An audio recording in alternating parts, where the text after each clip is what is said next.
Guys, நீங்க நடந்து போயிட்டு இருக்கும்போது ஒரு லேக்கை பாக்குறீங்க. அந்த லேக்ல குனிஞ்சு மூஞ்சி கழுவலாம்னு சொல்லி குனியும் போது கிட்டத்தட்ட 800 ஸ்கெல்டான்ஸ், அதுவும் மனுஷங்களோடது இருக்குன்னு உங்களால நம்ப முடியுதா? ஹிமாலயஸ்ல இருக்க உத்தரகாண்ட்ன்ற ஒரு ஊர்ல சின்னதா ஒரு லேக் இருந்திருக்கு. பட் அது பார்க்க சின்னதா இருந்தாலும் கிட்டத்தட்ட 16,000 அடி போகுன்றாங்க. அந்த லேக்ல 1942ல பிரிட்டிஷ் ரேஞ்சர் வந்து ரோந்து போகும்போது அந்த ஏரி மேல வந்து ஸ்கெல்டான்ஸ் மிதக்கிறத பார்த்திருக்காங்க. என்னடா இதுன்னு சொல்லி போய் பக்கத்துல பார்க்கும்போது இது 1 இல்ல 2 கிட்டத்தட்ட 100+ ஸ்கெல்டான்ஸ், அதுவும் ஹியூமன்ஸோட ஸ்கெல்டான்ஸ் வந்து மேல தெரிஞ்சிருக்கு. ஸ்டார்டிங்ல அது வந்து பிரிட்டிஷ் சோல்ஜர் இல்லைன்னா வந்து ஜாப்பனீஸ் ஆர்மி அவங்களோட டெட் பாடி தான் நினைச்சாங்க. ஏன்னா அது வேர்ல்டு வார் நடந்துட்டு இருந்த டைம். பட் அந்த ஸ்கெல்டான்ஸ் எடுத்து டிஎன்ஏக்கு அனுப்பும்போது தான் தெரிஞ்சது அது கிட்டத்தட்ட 1000 வருஷம் பழமையான ரைஸ். அது இல்லாம அது இந்தியாவை சேர்ந்த ஸ்கெல்டான்ஸே இல்லையா, அந்த டிஎன்ஏ எல்லாம் வந்து யூரோப்பியன் கண்ட்ரி சேர்ந்த மக்களோட டிஎன்ஏ போய் மேட்ச் ஆகுதுன்ற மாதிரி சொல்றாங்க. சயின்டிஸ்ட்லாம் என்ன சொல்றாங்கன்னா கிட்டத்தட்ட 800+ ஸ்கெல்டான்ஸ் வந்து அந்த லேக் உள்ள இருக்குன்ற மாதிரி சொல்றாங்க.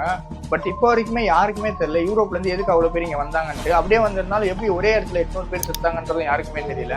உங்க ஃப்ரெண்ட்ல யாராவது ஒருத்தர் ரொம்ப ஜீனியஸா இருந்தா அவனுக்கு இந்த வீடியோ டேக் பண்ணி அவன்கிட்ட கேளுங்க எப்படி மச்சான் இது நடந்திருக்குன்ட்டு. இந்த மாதிரி வீடியோ பார்க்க மறக்காம என்ன ஃபாலோ பண்ணிக்கோங்க. நான் அடுத்த வீடியோ பண்றேன். Tata, bye by.